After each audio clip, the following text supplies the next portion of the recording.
El hueco en el muro. Por la red de la diversidad. Y en el hueco en el muro, en la red de la diversidad en Huaynatambo, nos encontramos con un amigo y cómplice de estos caminares, Alberto Acosta, economista ecuatoriano, integrante del Pacto Ecosocial e Intercultural del Sur, pero además y fundamentalmente un luchador por la vida. Alberto, qué gusto volverte a tener aquí en el hueco en el muro. Lo mismo digo yo, Mario, para mí es un honor, un gusto y una obligación poder compartir con ustedes algunas reflexiones. Alberto, quisiera que nos ayudes a la gente que nos escucha en la radio, a la gente en Bolivia, a entender qué está pasando detrás de esto que se ha denominado la guerra de aranceles y lo que desarrolla el gobierno de Trump, subidas de aranceles con todo el mundo, a ratos baja, negocia, retrocede, avanza. Cuéntanos un poco, ¿qué está pasando con ese tema en el mundo? Bueno, el mundo ha sido sacudido con una serie de decisiones que toma el presidente Trump desde que inició su segunda administración, que comienzan a configurar un escenario que yo diría está marcando un cambio de época.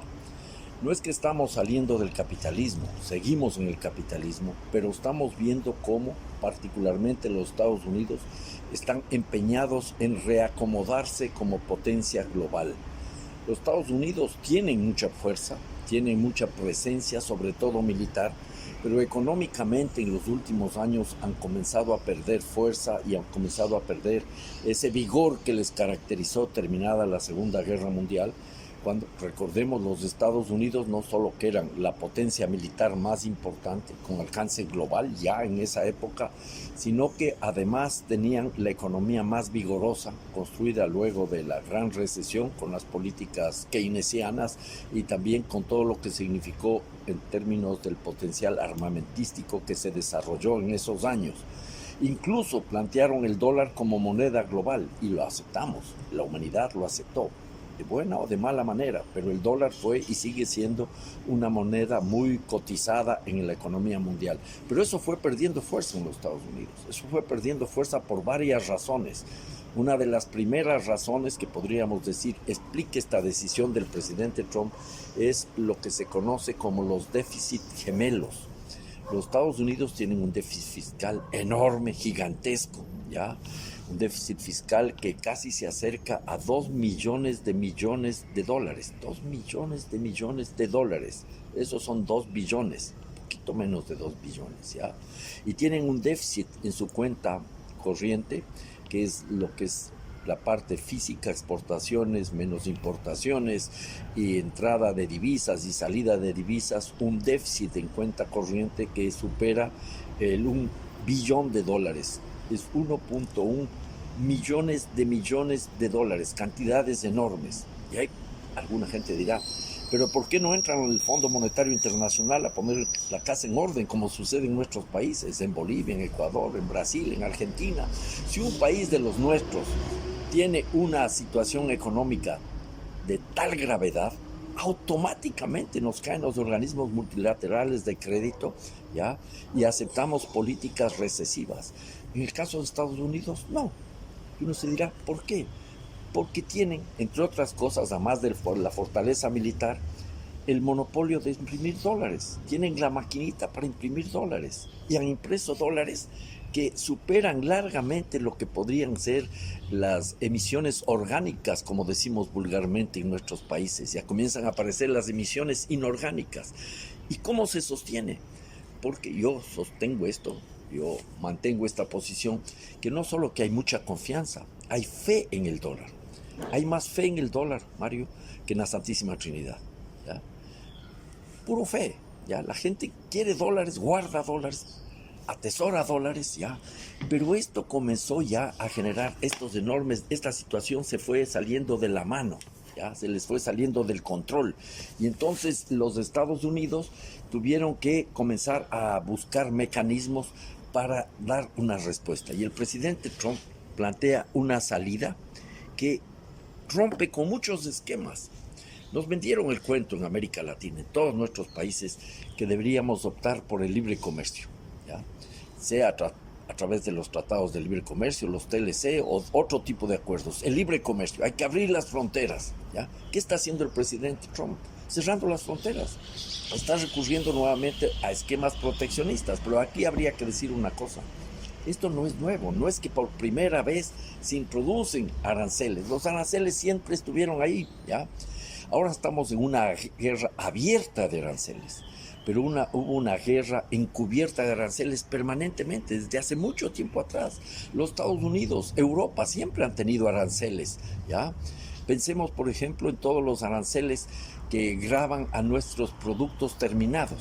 Un caso concreto. Si uno exporta cacao, tiene un arancel bajito. Estoy pensando en los aranceles en Europa. Creo que es del 2%. Si ya comienza a mandar un producto semi-terminado, el arancel sube. Y si mandamos chocolates terminados, el arancel es mucho más alto. Los aranceles siempre han estado ahí presentes, ¿ya? Esta ha sido una suerte de guerra encubierta, una guerra de baja intensidad de aranceles. Y aquí quizás es bueno tener en cuenta, para la audiencia, que ningún país en el mundo logró su bienestar, ninguno logró su bienestar con la apuesta de libre comercio. Ninguno. Yo recuerdo uno de los casos emblemáticos de Inglaterra, que es el país que defendía sobre todo la tesis de libre comercio. Ellos no se lograron su bienestar con libre comercio.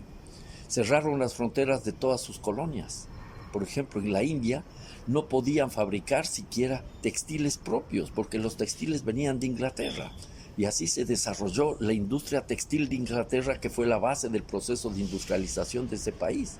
Incluso la sal les estaba prohibido a los habitantes de la India obtener directamente, porque era un monopolio inglés, ¿ya? Y esa lógica ha estado presente en todos los países. Estados Unidos, Alemania, Francia, Italia. Todos los países que han tenido algún desarrollo importante de su aparato productivo lo han hecho en base al proteccionismo. Pero claro, nos vendieron la idea de que nosotros tenemos que ser aperturistas y liberalizar nuestras economías. Y ahora el presidente Trump dice, no, nosotros ya no creemos en ese juego. Y entonces establecemos aranceles. Un primer mensaje importante. Se desvanece el cuento de libre comercio, que nunca fue libre. Y este es un mensaje que creo que sí es fundamental. Y en ese sentido, entonces, ¿qué es lo que está buscando el presidente Trump? Cuando él dice, hagamos América nuevamente grande, Make America Great Again, en inglés, el MAGA, ¿ya?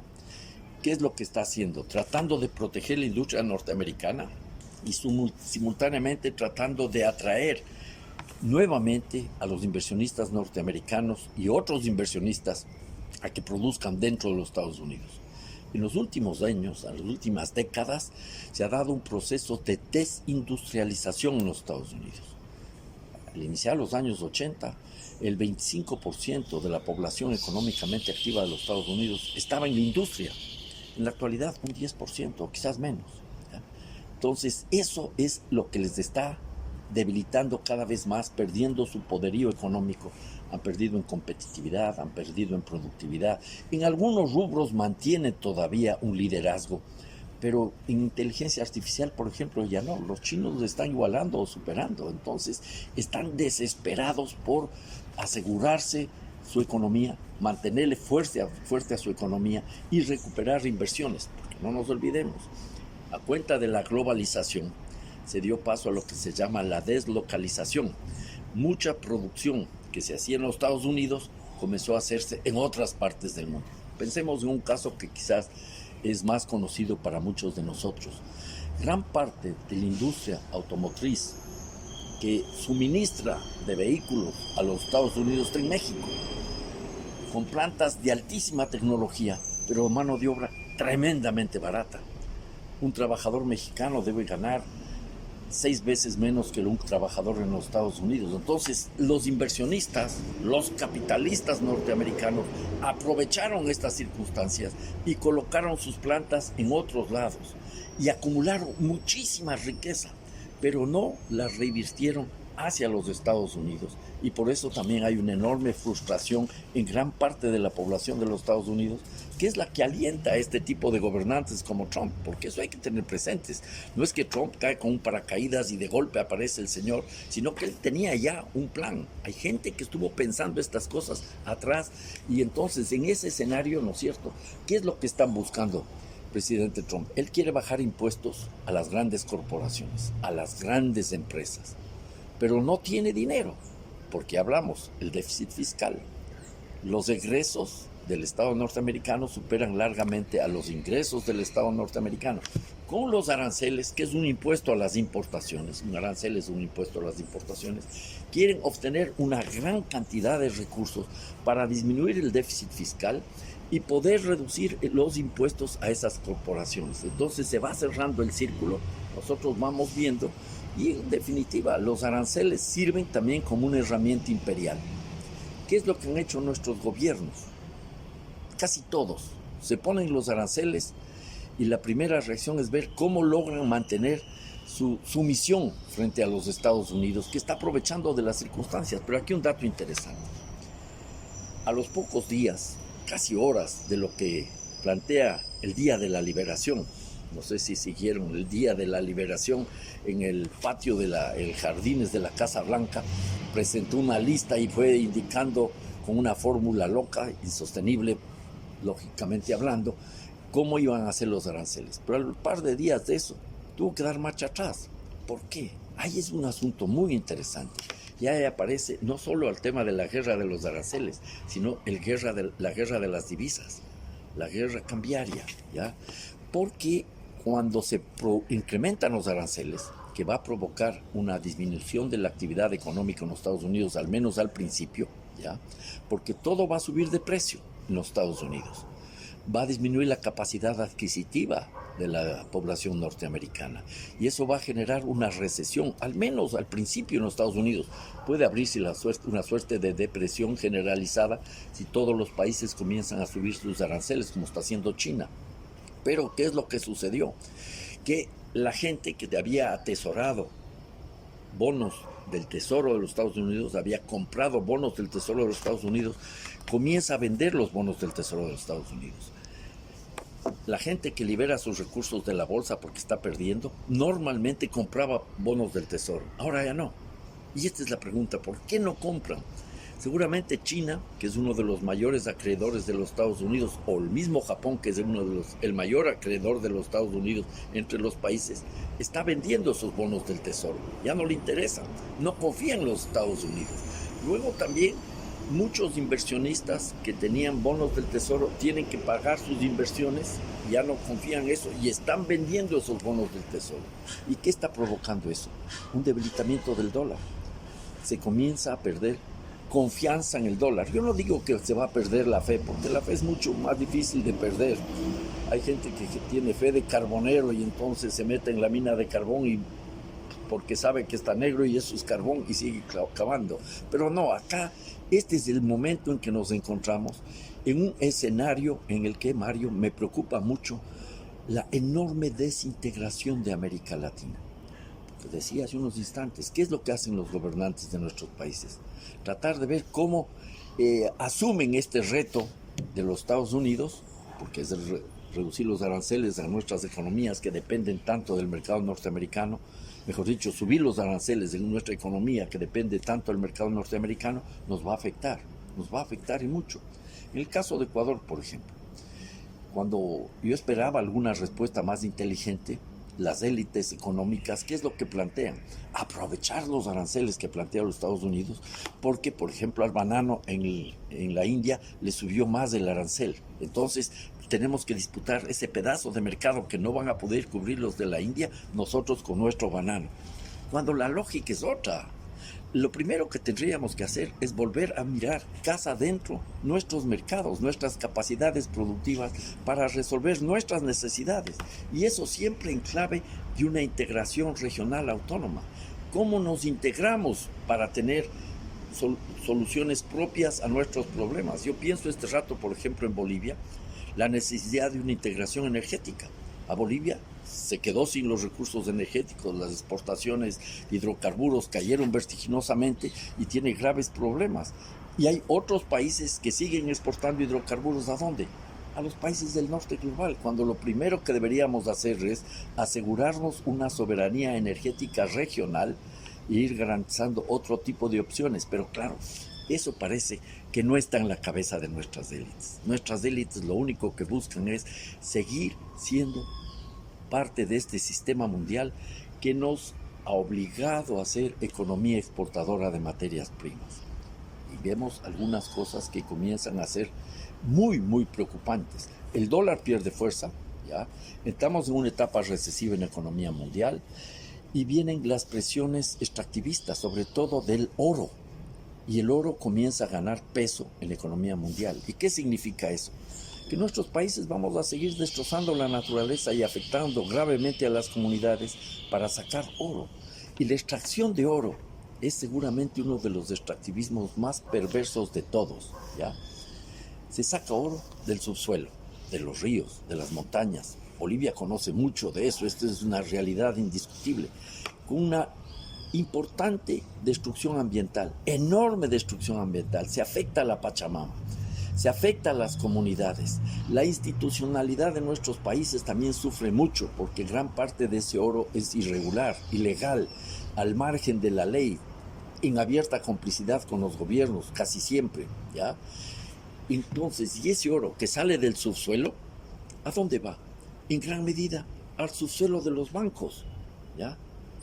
Porque del oro que se extrae, un 10% tiene un uso industrial. Hay algo de oro en los celulares, en los teléfonos móviles, ¿ya? Hay algo de oro que en muchos de los equipos médicos, ¿ya? Para cirugía y esas cosas. Pero el grueso del oro termina en el subsuelo de los bancos para sostener la lógica especulativa del capitalismo, ¿ya? O en las joyas de las mujeres. Sobre todo esto se da en la India, que es uno de los países que más oro compra en el mundo. Pero esta es la triste realidad, ¿ya? Yo creo que son momentos en los cuales hay que comprender lo que está sucediendo, teniendo en cuenta que adicionalmente los Estados Unidos van a usar su músculo militar. Decía al principio que los Estados Unidos han perdido poderío económico, déficit de cuenta corriente, de balanza de pagos, déficit fiscal, o sea, la economía tiene graves problemas, pero todavía tienen un enorme potencial militar, bélico.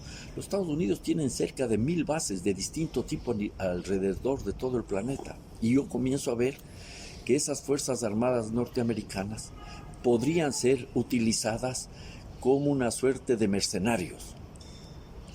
En el caso de Ucrania, los Estados Unidos quieren asegurarse lo que se llama las tierras raras, el litio en Ucrania, y le ofrecen a Ucrania un negocio de $500 mil millones, ya, a cuenta de proteger esas tierras raras desde los Estados Unidos y controlar y asegurar y proteger los 4 reactores nucleares de Ucrania. ¿Qué es lo que están haciendo los Estados Unidos? Asegurándose con su potencial militar recursos naturales que son para ellos vitales y potenciando la posibilidad de seguir siendo esa potencia con capacidad de dar respuesta global. En síntesis, lo que hemos visto en nuestras últimas décadas, porque no es nuevo, no empieza solo con Trump, es un debilitamiento de la lógica del Estado-Nación, porque cada vez hay corporaciones transnacionales mucho más poderosas que los Estados-Nación. No digo de nuestros Estados-Nación, eso sabemos lo que fue en el caso de Bolivia el estaño, por ejemplo, ¿ya? En el caso de Ecuador el petróleo, o en el caso de cualquiera de nuestros países, el potencial, el peso que tienen las grandes empresas transnacionales que controlan nuestros recursos naturales. Pero en el caso de los Estados Unidos, comenzamos a ver estos multimillonarios, una suerte de oligarquía transnacional que está casi sobre el mismo estado de los Estados Unidos. Y entonces estamos viendo la configuración de otro escenario político. Y este momento del capitalismo, que está globalizándose cada vez más en términos de poderío, no en términos necesariamente de mercancías que se transan porque están siendo afectadas por los aranceles, es lo que va generando un escenario para el surgimiento de respuestas autoritarias. Las extremas derechas no aparecen de la noche a la mañana. Las extremas derechas, ese es mi criterio, es la respuesta política que demanda este momento del capitalismo, ¿ya? Y claro, ahí viene todo lo que significa la profundización, Mario, de la deshumanización de la humanidad y de la desnaturalización de la naturaleza. Todo es mercancía ahora. Desde hace mucho tiempo atrás, los seres humanos sabíamos que éramos desechables, ¿ya? Lo más descartable en el planeta, decía José Saramago, es el ser humano. Eso hace tiempos, pero eso ahora mucho más, ¿ya? Y entonces en ese escenario surgen las violencias, se acepta la cultura de la crueldad, la pasividad de la gente. Vemos como algo muy distante, situaciones brutales como el genocidio en Palestina y cosas por el estilo. Es un momento muy complejo que no se explica solo desde lo económico, pero lo económico es uno de los elementos que hay que tener siempre presentes. Gracias, Alberto, por este panorama. Ahora, quisiera, así en brevecito, la respuesta en este escenario de otras fuerzas que hacen hoy fundamental en la geopolítica del mundo, como China, Europa, la India, mencionabas, Rusia. ¿Qué está sucediendo en términos de respuesta a esta impronta, digamos, del gobierno de Donald Trump? Las otras fuerzas están disputando espacios en la geopolítica internacional. El principal contendor este rato de los Estados Unidos es China. China, y responde con cierta inteligencia, también pone aranceles, ¿ya? Pero saben los chinos que la guerra de aranceles les va a afectar a ellos también. Porque ¿cuál es el principal mercado de productos chinos? Los Estados Unidos. Tienen una economía estructuralmente debilitada, pero tienen una enorme capacidad de compra. Sigue siendo el mercado más rentable del mundo este rato, en términos de vender servicios y vender bienes, ¿ya? Pero los chinos están comenzando a buscar mecanismos para ir restando poder a los Estados Unidos. Y los chinos tienen una gran ventaja, tienen una visión milenaria. Los Estados Unidos y los países occidentales y los nuestros piensan en las próximas elecciones, los gobernantes piensan en las próximas elecciones, los chinos piensan en las próximas generaciones, ¿ya? Tienen planes de aquí a 40 años y más de 40 años, lo mismo los japoneses, en gran medida los japoneses tienen igualmente planes de muy largo plazo, son sociedades con otras visiones, otras sensibilidades, otras subjetividades, otra forma de entender el nosotros y el yo, ¿ya? Y en ese contexto, esta es una gran disputa y los chinos paulatinamente comienzan a ejercitar también su músculo militar. Con mucha frecuencia vemos los ejercicios militares de China frente a Taiwán, ¿ya? Grandes pliegues de buques, de aviones, de submarinos, de tropas, ¿ya? Los chinos están también lentamente comenzando a posicionarse como una de las potencias militares en el planeta. Entonces China además tiene toda la estrategia esta que es la ruta de la seda para ampliar sus vínculos comerciales. Este rato no tengo las cifras en la cabeza, pero uno puede buscar en internet fácilmente, hay unos mapas inclusive que demuestran cómo el peso de China en América Latina ha ido aumentando paulatinamente. Hasta hace unos 10, 12 años los Estados Unidos eran el principal mercado. Ahora el principal mercado es China, ¿ya? O el principal suministrador de muchos bienes es China, ¿ya? Ese es un tema. China entonces es una gran potencia, ¿ya? Y los Estados Unidos están muy preocupados por la creciente presencia de China en nuestro continente. ¿Qué ha dicho el presidente Trump? Que quiere volver, porque eso también hay que tomar en cuenta, quiere volver a controlar el canal de Panamá. Y está haciendo lo posible para que se expulsen del canal de Panamá a las empresas chinas que estaban administrando ese canal, ¿ya? Y no sé si ya les lograron sacar a las que estaban ahí. China construye recientemente, el año pasado se inaugura en el Perú, el mayor puerto de toda América Latina al menos, ¿ya? Que es el puerto de Chancay, en el Perú. Automáticamente los Estados Unidos suscriben un convenio para instalar una base de control espacial en Talara, un poco más al norte, cerca de la frontera de Ecuador, que es la sexta base militar de los Estados Unidos en el Perú, ¿ya?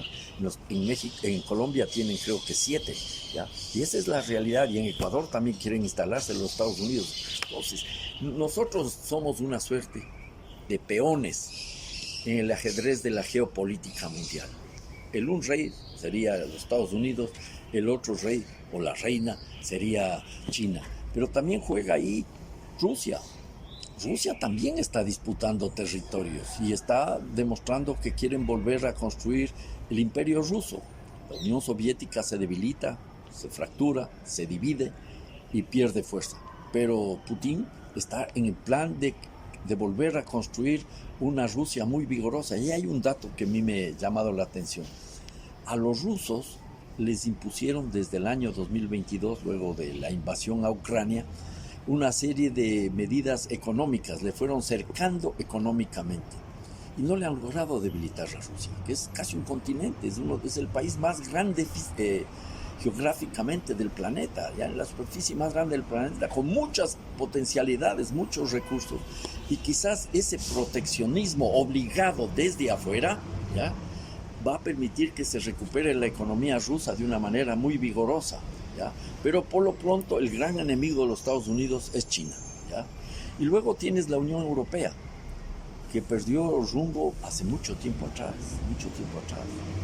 No sé si tú has tenido la oportunidad de estar últimamente en la Unión Europea y vas a encontrar con que todos aquellos espíritus pacifistas que existían en la Unión Europea, en Alemania, por ejemplo, el movimiento pacifista era vigoroso. El Partido Verde era uno de los mayores promotores de la paz, ¿ya? Había una propuesta, no necesariamente digna de aplauso, ¿no? Que era la transformación energética, ya la transición energética verde y todo lo que significa. Ha desaparecido todo eso o ha pasado a un segundo plano. ¿Por qué? Porque ahora la alternativa es el armamentismo, volver a armar Europa. Y yo creo que eso va a pasar una factura muy grave en Europa, porque ¿dónde va a salir el dinero? Del estado de bienestar, del bolsillo de los habitantes de Europa, y eso va a generar nuevas fricciones, nuevas contradicciones, y va a seguir alimentando las fuerzas de la extrema derecha. Ya, luego hay otros países, la India, que es el país más poblado del planeta, que tiene una visión también de largo plazo, con todas las complejidades de la India, porque es, creo, el país más complejo y difícil de entender en el mundo, pero es un país que disputa en la carrera del espacio, disputa en tecnologías de punta, disputa en temas industriales, y tiene un gran mercado además, ¿ya? Entonces creo que este sería el momento de la integración regional, pero veo tan lejos eso, que me da realmente terror de lo que puede terminar pasando en nuestros países. Muchísimas gracias, Alberto, como siempre, y vamos a volver a recurrir y seguir ampliando estas conversaciones. Las veces que tú quieras, Mario. Para mí es un gusto, un honor, ya te lo dije. El hueco en el muro. Por la red de la diversidad.